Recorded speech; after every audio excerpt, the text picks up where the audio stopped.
Padre, entonces, Entonces, siguiendo con eso que estábamos diciendo, y siguiendo con el tema, que pues una persona que se confesaba de cosas tan graves no podía, o sea, si se le perdonaba, era primera y última vez. se puede No perdonar podía el ser. homicidio. El homicidio y el adulterio y la apostasía se perdonaban una vez y se acabó. Si esa persona recaía, se acabó, ya no se le aceptaba otra vez, se quedaba fuera. Por eso San Juan habla en su primera carta de los pecados que conducen a la muerte, dice que por los cuales suena muy duro para nosotros hoy día, por ellos ni reces, porque ya están muertos. Entonces, como está muerto, ¿para qué vas a rezar? Claro. Está muerto espiritualmente, ¿para qué vas a rezar por esa persona? No tiene caso, ¿no? Entonces, o sea, ya esa persona no... Es que es como un poco parecido a lo que dice Jesús sobre los pecados contra el Espíritu Santo, que quien peca contra el Espíritu Santo no tiene perdón, ¿no? Pero no es porque Dios no le perdone, sino porque esa persona entra en un estado espiritual en el cual nunca va a pedir perdón. Entonces, si no va a pedir perdón, ¿cómo le vas a perdonar? Que pide perdón, no tiene capacidad de arrepentirse, no tiene capacidad de reconocer eso, ¿no?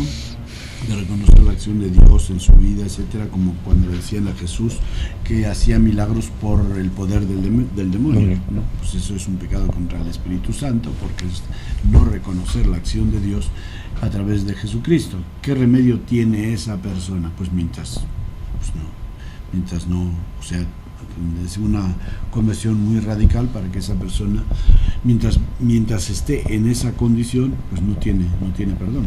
Entonces, hay ciertas actitudes que no se puede bromear, no se puede cotorrear con ciertos temas de la vida. O sea, son temas demasiado serios para que digas que me arrepiento y vuelvo otra vez a lo mismo. Y eso quizá es uno de los problemas con la confesión, que la hemos devaluado demasiado. Yo no estoy de acuerdo con eso de que, y como me decía una vez un penitente, dice, ¿por qué te confiesas tanto? Es que, pues fíjense, yo he oído que el Papa Juan XXIII se confesaba todos los días. Digo, mira, Juan XXIII era Juan XXIII y tú eres fulano de tal. Así que no me vengas con esas historias, porque cada uno tiene su vida y su problema y su rollo, ¿verdad? Entonces, pues ese es el peligro, que devaluamos el sacramento y caemos en ese vicio de me confieso y sigo pecando. Sí. Entonces ya como ya me confesé, ya puedo seguir pecando. Es que porque tengo menos castigo. Es lo práctico de toda la sociedad que usa. Ahora, padre, aquí sí viene una pregunta que es harto interesante. Desafortunadamente vivimos en un mundo donde en ocasiones, voy a poner un ejemplo, en El Salvador la leva obligatoria, o sea, a fuerzas, de muchachos de 12 años para servir en el ejército y matar personas. Para empezar, es obligado. Llegan a la escuela, lo detienen a usted y va para adentro. Y después, imagínese un niño de 12 años con un fusil, pero bueno, después de eso, este niño, si no mata a alguien, lo matan. O sea, realmente, ¿qué tan implicado está él en el pecado como para confesarlo? Bueno, y puse ese ejemplo porque hay miles, ¿no? O sea, no, bueno, pero se me hace... Ese caso es como el que te conté algún día. Muy cercano, ¿no? Y aquel joven también, un joven que se fue a confesar de que iba a matar a una persona. Sí. Entonces el padre le dice, ¿cómo que te confiesas de que vas a matar a una persona? Sí, padrecito, porque por si acaso me matan a mí, para estar ya confesado. Entonces, pues es una especie de burla, ¿no? Me confieso de algo que voy a hacer. Se supone que si tú no estás si estás arrepentido, con eso va el propósito de no hacerlo. No somos arrepentidos, porque ni estaba arrepentido ni tenía propósito de no hacerlo. Eso es una burla, pues, del sacramento. Pero esa persona piensa, pues, yo me confieso, el Padre me perdona y ya, en paz. Padre, pero aquí hablamos de niños, literalmente, y personas muy jóvenes que no lo desean hacer, O sea, de ninguna manera un niño de 12 años quiere meterse al ejército salvadoreño. O sea, y sin embargo, no le queda de la cultura que les dan a estas personas en el ejército salvadoreño o el que sea, mexicano, estadounidense, etcétera, es que todo se vale por la patria. Y ya con eso ya se puede matar y se va a hacer lo que sea si es que te lo mandan como el militar siempre está bajo órdenes de los superiores, pues también les educan para eso, para descargar su conciencia en el que les manda.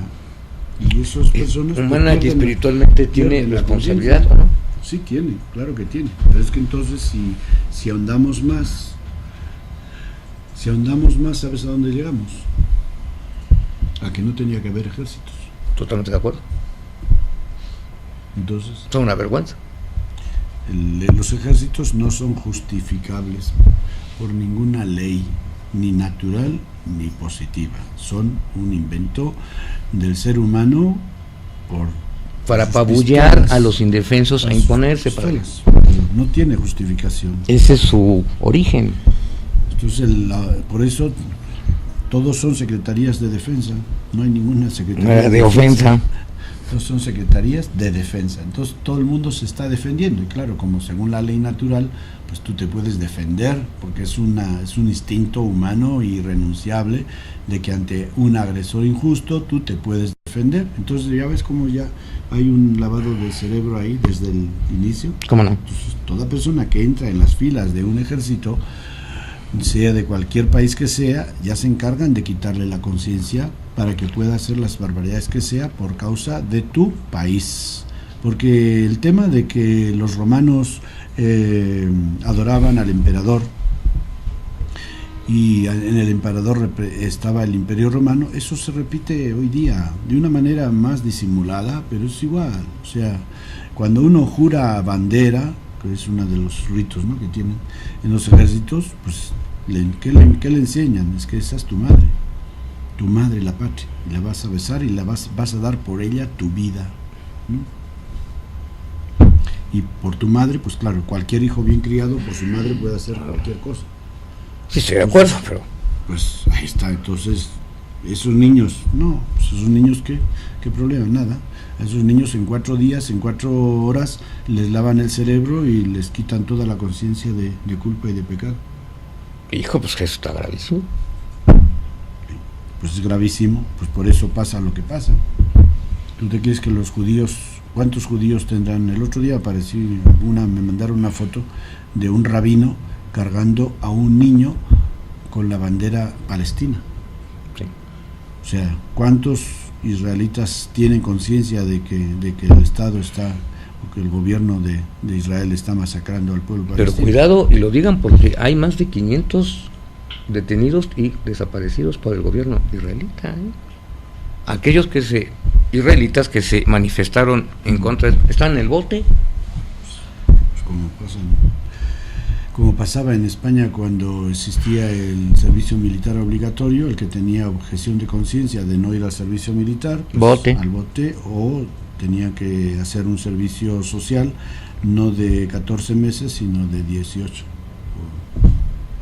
Sí, pero ya están desapareciendo incluso los connacionales israelitas que no están de acuerdo. Pues como tú no estás de acuerdo, o no quiere decir que los israelitas no estén, me imagino que casi todos no están de acuerdo, pero pues están espantados. El que dice que ya sabes que vas al tanque, si bien te va. Qué barbaridad. Padre, volviendo con el tema de la confesión, viene entonces una parte dentro de este sacramento o rito que es muy interesante, que es ¿qué significa la penitencia? ¿La penitencia en qué sentido? Normalmente todo el mundo que va a confesarse sabe que se va a confesar todos sus pecados y le van a poner una penitencia.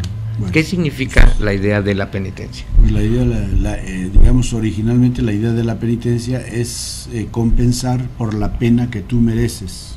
O sea, la culpa te la perdona Dios y te la perdona el sacerdote, pero la pena no. Entonces, ese concepto de pena, de que tú te mereciste una pena por el pecado que cometiste, se compensa con la penitencia que el sacerdote te pone.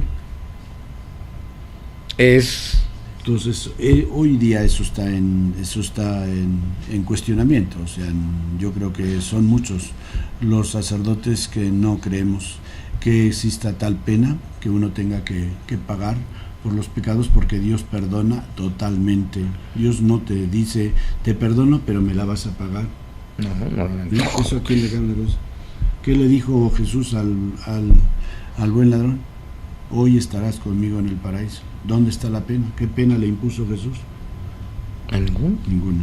Entonces, el concepto de pena es eso. O sea, la razón de ser de esa penitencia que se ha impuesto. Por ejemplo, volviendo a lo que te decía antes, de esos pecados que se confesaban en los primeros años de la Iglesia, la pena que se ponía no era una pena para castigar a la persona. La pena que se ponía, ¿sabes cuál era? Era mandarlos a hacer penitencia. A hacer penitencia, no una penitencia, sino mandarlos a hacer penitencia en el sentido de que se salían de la comunidad, no podían participar en las celebraciones de la comunidad, quedaban, como decimos hoy, excomulgados, y los mandaban a un lugar a hacer oración, a hacer ayuno, abstinencia, etcétera. ¿Para qué? Para provocar la conversión, para meditar sobre la barbaridad que habían hecho y prepararse al perdón. De tal manera que cuando ya estaban esas personas preparadas para la reconciliación, pedían al obispo la reconciliación, y entonces, pues bueno, con ciertas condiciones de examen, de ver cómo se habían comportado, etcétera, pues se les perdonaba y se les volvía otra vez a la iglesia, y para eso existía una misa el jueves santo por la mañana, que se llamaba de reconciliación de pecadores, ¿no? Pero esas penitencias que se les ponían no eran penitencias punitivas, sino penitencias curativas. Entonces, el concepto típico que existe, o moral que existe en la penitencia de la confesión, es un concepto punitivo, de que me la pagas, de que vas a pagar, de que vas ahora ya que pecaste, pues ahora págala, ¿no? Ese concepto no está dentro del Evangelio, ¿no? Yo a mucha gente no le doy penitencia. Como si fuera una multa. Cuando se confiesan, porque no le veo sentido. Es como si fuera una multa, ¿no? Sí. Y de esta forma le seguimos dando todavía más idea al hecho de que ir a confesarse es ir, ¿cómo? A vaciar el saco. El costal, o sea, es una tontería. Entonces, bueno, yo la regué, pero como cuando me estaciono mal, entonces voy, pago mi multa ya y muere. Y mañana me vuelvo a estacionar mal, y total, ya sé que pagando una multa no hay fijón. Claro. Sí, pero pues eso no. Son conceptos, pues, que se han corrompido, o que la ignorancia famosa que a ti te gusta mencionar. Así es, que es parte así. Es una epidemia en todos los niveles de la vida y de la existencia humana, la ignorancia. Oh my God, qué barbaridad. Cómo necesitamos formación, educación, y pues vamos perdiendo. Bueno, en la iglesia sí se está despertando más esta conciencia de la formación, ¿verdad? Te decía el día pasado, hablando de los sacerdotes, tenemos una buena bola de sacerdotes, la hemos tenido ignorantes y con pocas ganas de formarse y de actualizarse, pero vamos poco a poco mejorando. Hay pues mucha responsabilidad de parte de la jerarquía de dar formación permanente y formación especial a los sacerdotes. Por ejemplo, en agosto va a haber un curso de formación especial para los sacerdotes aquí de la diócesis sobre la fe y la demonología. Fe y demonología. Interesante. Sí, interesante para que le interese. Sí. Entonces, así es como tantos cursos que sí se dan y que son buenos para mucha gente que no tiene el gusto o la oportunidad de estar al día, porque tenemos una producción maravillosa de libros de todo tipo hoy día en la iglesia, y quien quiere formarse y leer, pues puede hacerse y estar al día, ¿no? Pero siempre ayuda, pues, sobre todo para esta gente más perezosa, ayuda el tener estas oportunidades de estar más al día sobre ciertos temas.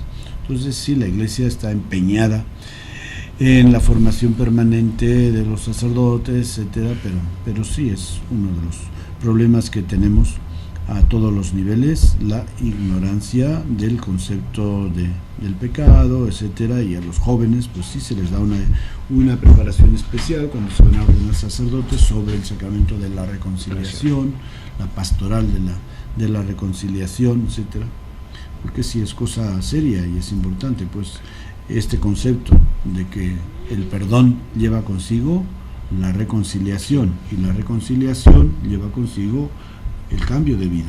O sea, si yo te pido perdón por algo que te he ofendido, ¿qué? ¿Voy a seguir haciendo lo mismo? En teoría no, pues es lógico que no. Padre, por último, antes de que nos hagan clic, a través de la cultura occidental, la confesión de la Iglesia Apostólica ha desarrollado una cantidad de mitos, de historias, hay cuadros, novelas, películas de la confesión. ¿Por qué se ha deformado este sentido? ¿Por qué se ha creado esta subcultura equívoca, satanizada y negativa de la confesión?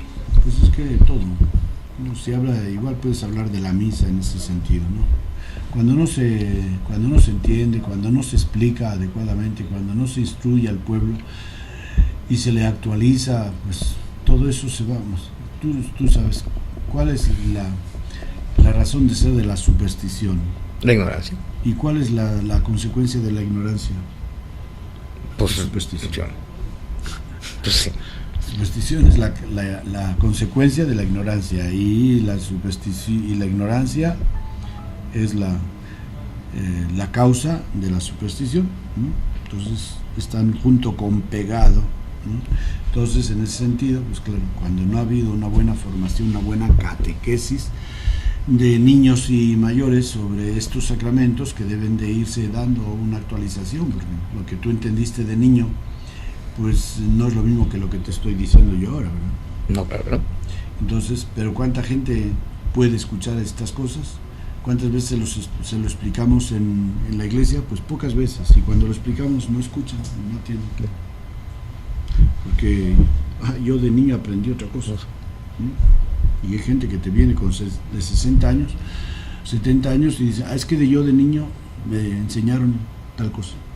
Pues mira, si ya llovió, ya pasaron años para que sigas. ¿Por qué no te actualizas?